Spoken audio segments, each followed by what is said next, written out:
Zani, pasado ka! Pasado ako? Pasado sa next life. Pagsak ako, I have to retake the exam? Ini-eme ka lang yun ni Olivia, pasado ka, Zani. Panira ka, Ali. You know naman na gullible ang ating friends, so stop making fun of her. Visit ka talaga. Dahil dyan, ilibre mo ako. Bakit kita ililibre, binubuli mo ako? Isusumukot kay Frank. Hindi tatalab sa akin yan. Kaka-Frank mo, baka ikaw pa yung i-Frank ko. Frank mo, mukha mo, Olivia. Gusto ko si Frank. It's a Frank! I hate you. Kaya wag kang ano dyan at ilibre mo kami. Mommy, I'll be home late. I'll be with my friends later. Tapos tomorrow po, I'll be with Frank. Do you have allowance pa? I can give you more. Hindi na po, Mommy. I have ipon pa. Hindi na namin nakikita si Frank. Pakisabi sa kanya, nagtatampo na kami ng dad mo. Dumalo ka mo siya rito. Ihahatid siya kasusunduin niya naman po ako tomorrow. Kaya makikita niyo na po ulit siya. Tuloy, alam kong siya po ba talaga yung anak niyo or ako? Frank is a very responsible man and I love talking to him about business. So sinasabi niyo po hindi ako responsable? Shh, sige na, gumala ka na. Ang nga pala, nak, po, malapit na yung 21st birthday mo and since malapit ka nang gumraduate, we decided to book your flight papuntang Rome. Why would you say this habang paalis na po ako? Pabitin, ganun. Mommy! Bye! I'm going to Rome this year, sa birthday ko. I know. You know? Nasabihan ako nila tito and of course, kasama mo ako. Oh my gosh ka! Pero mas nauna pa nilang sabihin sa'yo kesa sa akin. Ako talaga yung paborito nila. Haha, so funny. Ikaw naman yung paborito ko. Anong ngiti yan? Bakit ang laki? Kinikilig ka, no? Di ba halata? 4 years and you're still kinikilig? Grabe. Iba talaga yung epekto ko sa'yo. Hangin ka masyado. Dapat sa'yo tinatangay eh. Natangay naman ako ah. Sa ganda mo nga lang. Stop! Ang dami ko pang gusto sabihing banat pero alam kong gutom ka na so saan mo gusto kumain? Parang nagkikrave ako sa samgyeopsal and kimchi. Eh di kumain tayo ng samgyeopsal and kimchi. Okay lang? But you're not a fan of Korean food, diba? Para sa'yo, I can be whoever and whatever. Iba naman yun eh. Ewan ko sa'yo. Tara na nga. Pero mahal. Di ka ba babalik? Saan? Sa ospital. Sa ospital? Anong gagawin ko sa ospital? I'm super healthy kaya. It's been 10 years. And your time is up, Sunny. Huh? Jovi, para sa'yo. Thank you. Pinapabigay ni Eric. Sabi pa niya, sana magustuhan mo raw. Oh my gosh! Nakalimutan ko gumawa ng assignment. Ano? Assignment ba mo? Oh, assignment mo. Ala, seryoso ba? Thank you. Sa'yo na lang daw assignment na kaibigan ko, si Eric. Kilig! Oh, jacket yan ni Eric. Suotin mo raw. Pakisabi kay Eric, thank you.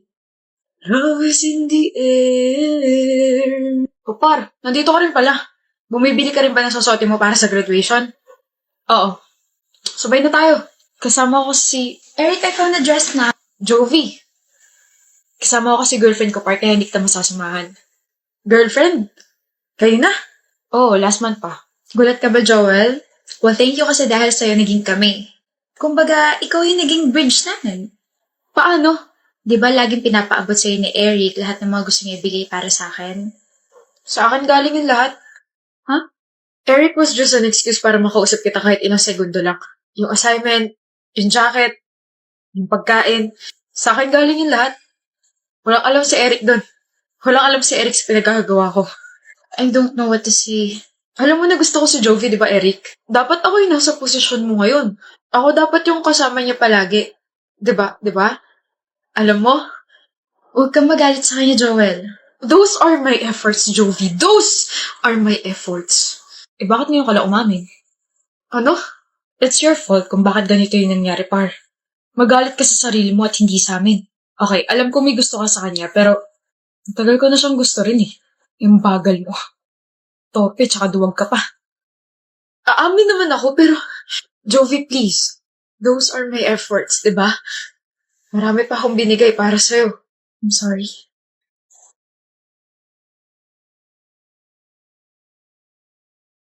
Alam ko namang ikaw yung nagbibigay ng mga yun eh.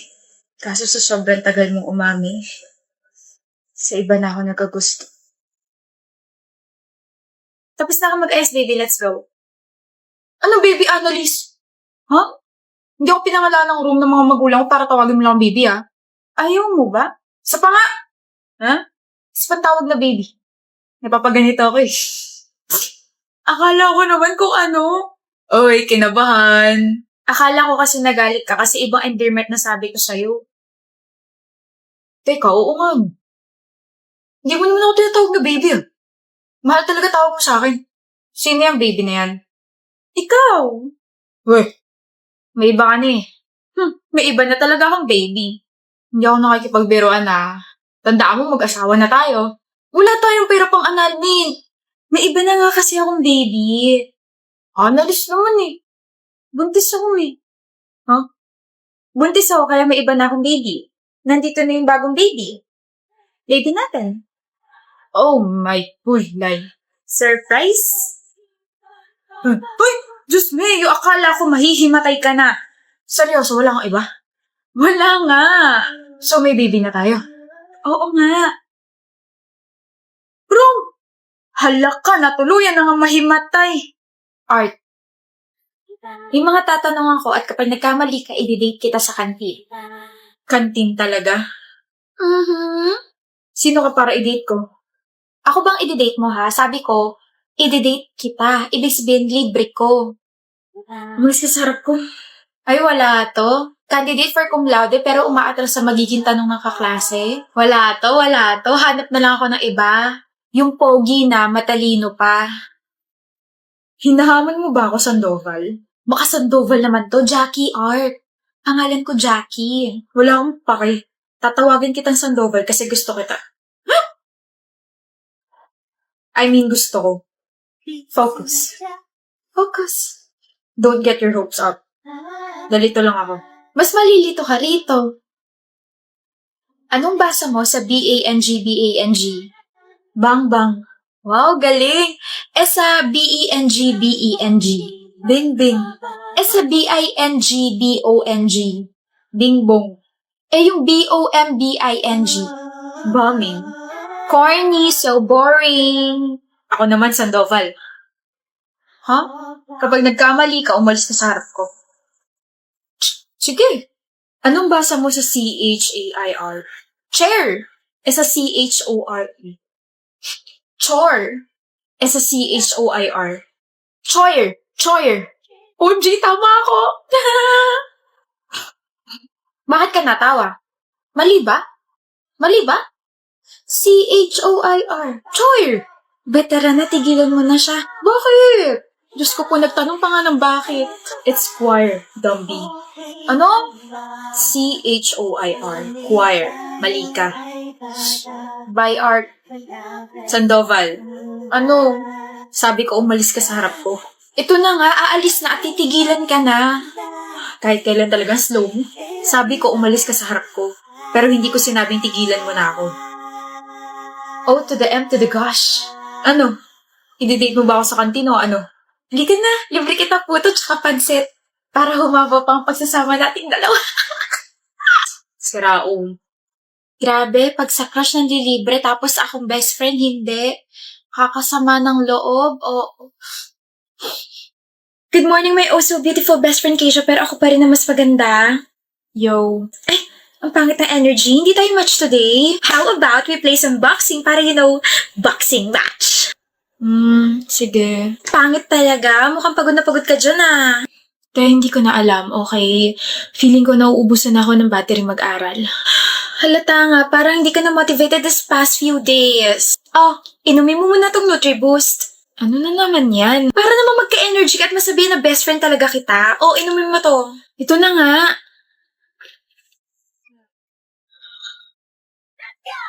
Our top one for this class is Keisha Diaz. Congratulations. Thank you po.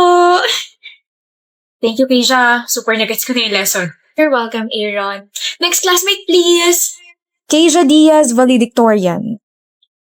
Thank you, Rito BFF. Namotivate ako bigla. Don't worry. I'll make you all proud. Good evening, love. How's your day? Sobrang pagod. Kanina ko pa gustong umuwi kasi panikoda yung boss ko eh. Kahit yung hindi ko naman dapat gagawin, sa akin pinapagawa. Galit ka ba? Oo naman. Sino hindi magagalit sa kanya? Tsaka ba't mo pa tinatanong yung obvious? Bakit mo naman ako tinataasan ng boses? Ako ba kaaway mo? Okay, sorry Viv. Pagod lang talaga ako. Then bakit late ka na nakauwi? Naya ako ng boss ko mag-dinner.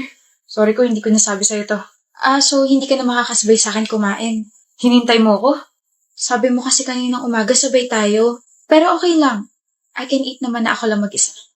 I'm sorry talaga, love. Bawi ako bukas. Half-bat lang ako. Sige, sandali. Ang bango ng perfume mo. Bumili ka ba ng bago? No. Pabango mo to. Talaga? Bango, diba? Nakalimutan mo na ba? Yung mga ginagamit kong pabango, yung mga katulad nung sayo, yung mga matatapang, never ako gumamit ng vanilla scent o kahit na anong pambabaing pabango. Love, kasi napadikit kasi sa akin yung boss ko during dinner. Sa kanya yata tong pabango na naamoy mo. Then bakit ka nagsinungaling? Para hindi ka na mag-overthink. Look, Viv, nagbago na ako. Hindi naman na kita lulukohin. Hindi na ako ng bababae. I swear napadikit lang yung boss ko sa akin. What did you say? Napadikit lang yung boss ko sa akin. Hindi.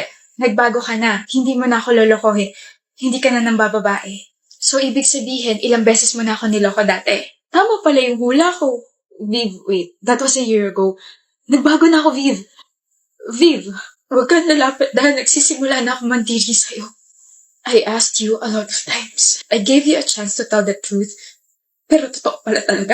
Nabihan mo pa ako na nahihibang na ako na gawa-gawa lang yun ang utak ko. Kahit siguro ilang beses mo sabihin na nagbago ka na, kahit ilang beses kang mag-explain, hindi na mawawala sa utak ko yung sinabi mo. Ano pa bang tinatago mo, Ambrose? wala na. Wala na akong tinatago. See? Hindi na ako naniniwala. No. I can't marry you. Viv, malapit na yung kasal natin. At malapit na rin ako maubos, Ambrose. I really can't marry you. Viv,